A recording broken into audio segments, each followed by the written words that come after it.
En RR Noticias, la voz de Fernando Ortiz Proal. Quien, como saben, cada jueves les acompaña dándoles su certero punto de vista de la actualidad política nacional. Yo ya se lo dije ahorita en el corte, pero lo reitero. Por favor, Fernando, si va a haber golpes, por lo menos en la cara no. Estimado Ángel, ¿qué te digo? Buenos días. A lo que hemos llegado. Lo digo en broma, porque pues es una finísima persona, Fernando, y jamás caería en ese tipo de cosas. Por favor, que me haces, tú conserva esa idea, por favor. Gracias. Mucho gusto estar aquí contigo, el gran equipo de RR. Un saludo al auditorio. Y sí, hombre, comentábamos hace un rato, antes de entrar al aire, estos episodios, este episodio de violencia finalmente ocurrido en el cierre de la sesión de la Comisión Permanente del Congreso Mexicano el día de ayer. Y Ángel, pues hay que traer unas bolas de cristal y unos turbantes porque llevamos 2 semanas, tú y este servidor, platicando precisamente este tema, desde dos aristas, ¿no? La primera es cómo ha venido crispándose la política mexicana, cómo ha venido ganando espacio, incluso como mecanismo de promoción, la diatriba, el pleito, la agresión, ¿no? Y lo vemos con Lili Téllez, lo vemos con Fernández Noroña y Alito, obviamente, el día de ayer. En diciembre, si mal no recuerdo, Enrique Vargas del PAN se dio unos jalones con el propio Adán Augusto, líder del Senado. En fin, ¿no? O sea, la crispación ya como forma cotidiana de ejercer la función política en México, ¿no? Y yo agregaría los megafonazos que también se vivieron estas semanas ahí, con el propio Ricardo Anaya, el coordinador elemento importante dentro de la bancada del PAN en el Senado, también con sus no, y de hecho sí es el coordinador, que lo que recuerdo, con el megáfono, pues increpando a Adán Augusto, claro, ¿no? Y mira, Ángel, esta crispación trasciende. Y haciendo un símil con el tema del fútbol, lo que empezaba con confrontaciones entre aficionados en un estadio, de repente toma un nivel de desbordamiento y hemos visto actos verdaderamente terribles de violencia en los estadios. ¿Por qué? Porque esta no consecuencia de las agresiones entre aficionados va creciendo hasta que se desborda, ¿no? Lo vimos el día de ayer en Argentina. Sí, qué bárbaro. La violencia política se le ocurre al presidente Milei salir a la calle, aparece un grupo de choque de la oposición, le avientan de piedras y acaban a golpes ahí quienes están a favor y quienes están en contra de Milei, ¿no? Y México no es la excepción, o sea, ahí están los ejemplos. Yo creo que seguimos lamentablemente en esta ruta de crispación y que esto que estamos viendo es consecuencia y no es el final. Cada vez puede ser peor. Esto puede crecer sin duda, puede crecer a las calles, sí, puede crecer en el entorno político propiamente, en otros escenarios, sí, claro, también. Entonces, bueno, hay que tener mucho cuidado. Los dos personajes de la confrontación de ayer son personajes curiosos. Sui generis, por usar un término generoso, ¿no? Ambos acreditan, una forma de hacer política, insisto, en este nuevo escenario de confrontación. En el caso particular de Fernández Noroña, había sido un pésimo día. Por un lado había acusado a la periodista Azucena Uresti de ser propietaria de un departamento en la avenida Paseo de la Reforma. Ella le exige que se lo pruebe. La supuesta prueba es una fotografía de ella en el gimnasio del lugar. Ella dice que efectivamente arrendó durante algún tiempo ahí, pero que ella no es propietaria. Y que sí que tiene. Pero bueno, él atacando a quienes hacen su trabajo y su labor periodística, claro, ¿no? Que ese es otro tema que se ha venido distorsionando mucho en este país en los últimos años, que es pensar que los políticos son periodistas. Y pensar que los periodistas son políticos, ¿no? O sea, hay una confusión ahí, claro, de roles, ¿no? Y ha generado que se le exija a los periodistas o se les pretende exigir como si fuesen políticos y que los políticos se conduzcan mediáticamente como si fueran periodistas, ¿no? Que bueno, ese es otro tema interesante, ¿no? Entonces venía el tema de Azucena Uresti, el tema se generó por la adquisición por parte del senador Fernández Noroña de una residencia en Tepoztlán, Morelos. Así es. ¿No? Que supuestamente de 12 millones de pesos, que sí, que sí, no. Que también, pues el tema no es que la tenga o no, el tema es la incongruencia de criticar a quienes las tienen, pero permitirse a él tenerla en las mismas condiciones, ¿no? Es juzgar con una vara hacia afuera y no juzgar hacia adentro, ¿no? Y que además de dónde sale ese dinero, porque él asegura que tiene ingresos de 240,000 pesos mensuales y que buena parte de ellos son porque monetiza pues los mensajes que sube a través de YouTube.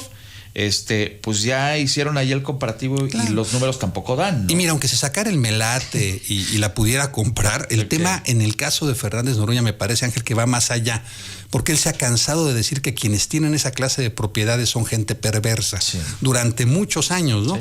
Y se ha cansado de señalar a quienes las tienen, incluso empresarios, exigiéndoles que expliquen de dónde salieron los recursos. Pues de su trabajo. Sin embargo, cuando él está exactamente en la misma situación, lo único que dice es, ¿y yo por qué de ser austero? Entonces tú no, todo sí. En fin, incongruencia, crispación, banalidades, frivolidades, que son las que tienen esta tormenta paralizante en el Congreso mexicano, estimado Ángel, que no se ve cómo se vaya a salir, y no se ve porque quien es supuestamente el coordinador, que ya cada vez se ve que coordina menos, de los senadores mayoritarios que son Morena,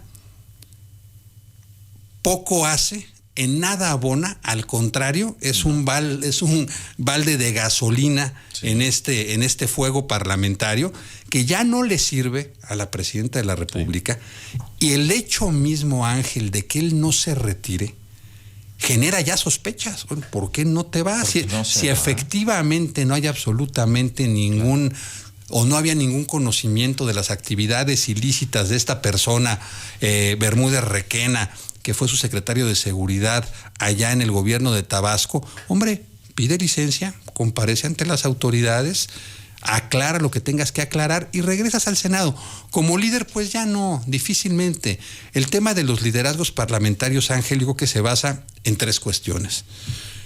Conocimiento y experiencia en el trabajo parlamentario, que no creo que lo tenga, porque te digo, en diciembre el que se andaba agarrando a golpes era el coordinador, ¿no? Segundo, una profunda capacidad de gestión con tus representados, en este caso con los senadores de Morena, que ya no la tiene. La tuvo con su proximidad con Andrés Manuel López Obrador el sexenio pasado, pero ya no la tiene. Y tercero, una capacidad de diálogo con la oposición, que está totalmente rota, ¿no? Entonces ya no tiene ninguna de las 3 características que a juicio nuestro se requieren para operar como coordinador parlamentario y serle útil a la presidenta. Independientemente del sistema republicano que prevalece en este país, es evidente que un gobierno como el de Claudia Sheinbaum, con la mayoría de representantes populares que ganaron en las urnas, requiere una efectiva operación de esa mayoría para que en lugar de generarle problemas, que es lo que estamos viendo, le facilite el ejercicio de gobierno. Porque todo lo que se está haciendo, hubo ayer una reunión muy importante en materia de seguridad pública, pasó de noche. Andaba por acá el vicepresidente de Brasil, que incluso creo que anduvo por el Senado y lo tuvieron que sacar por la puerta de atrás. No le fueran a escupir a él también, no lo fueran a desconocer. Imagínate nomás. Pasó de noche, ¿no? Y una serie de situaciones que pasan de noche por estos escándalos que al final están generándole a la presidenta, quienes se supone deberían estar dándole soluciones y mecanismos de diálogo con la oposición. Entonces, más allá de la parte de la violencia, que es inaceptable, o sea, llegar a los golpes no es aceptable, ni en el Congreso, ni en ningún otro ámbito de gobierno, ni en las calles, ni por incidentes de tráfico, ni por ningún motivo. Las personas no deben llegar a los golpes. Nunca. O sea, no hay justificación para eso. Bajo ninguna circunstancia, pero si además quienes se enfrentan en lo que parece un pleito de borrachos de cantina son los representantes de la sociedad y que están ahí precisamente para evitar la violencia mediante la construcción de leyes y acuerdos, pues estamos en el colmo del sinsentido. Claro, y lo que tú dices, fíjate nomás la escena, el presidente de la mesa directiva, que tiene por mandato legal la obligación de mantener la paz y resguardar el recinto parlamentario. O sea, está provocando o participando, porque no sé quién habrá provocado, ¿no? Está participando en la bronca quien se supone debería evitar que se den las broncas. Claro. 2, un líder de una fracción parlamentaria que es Alito, chiquita, lo que tú quieras, pero finalmente quien se supone es interlocutor con las demás fuerzas políticas y que debería abonar a una sana relación, ¿no? O sea, pero además, Fernando, es una falta de respeto, lo decía yo hace rato. Vamos, estaban interpretando el himno nacional mexicano, Fernando, y este señor Alejandro Moreno, con una falta de respeto absoluta al recinto y a los símbolos patrios y a la majestuosidad que se debe de tener al interpretar este himno que es tan importante para nosotros, le valió gorro absolutamente pues sí, todo. Yo que se dejó llevar por el mexicanos al grito de guerra y un soldado en cada hijo te dio. No, pues más muy lamentable. Porque qué lamentable circunstancia. No hay...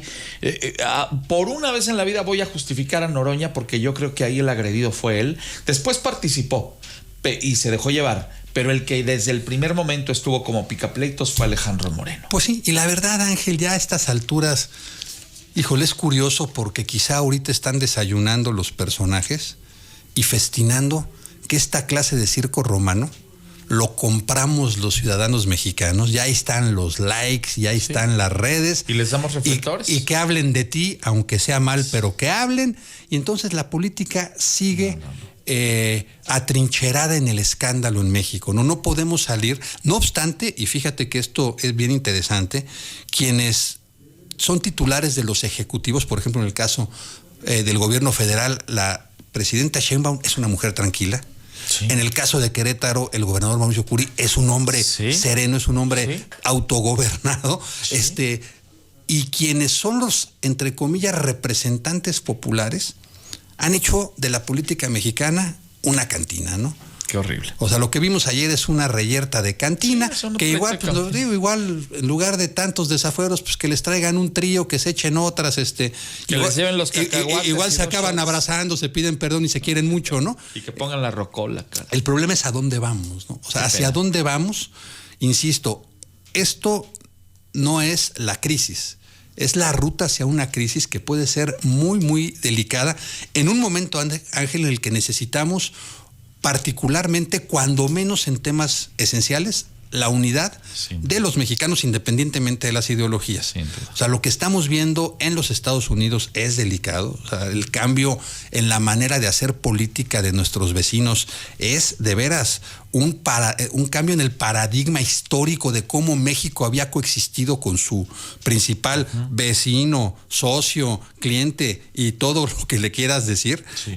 Y tenemos que tener un gobierno en lo básico unificado. Sí, hombre, se vale el debate sin duda, es importante la crítica también, tienen derecho a defenderse quienes ejercen el gobierno, claro que sí, pero en un ámbito de respeto y haciendo prevalecer los principios rectores importantes, fundamentales de la historia y de la política de este país, ¿no? Que es lo que se está yendo a la coladera, ¿no? O sea, pareciera que no existe nada importante en este país más que los proyectitos políticos personales, ¿no? Que al final eso es lo que estamos viendo, o sea, la proyección de estos proyectos políticos personales.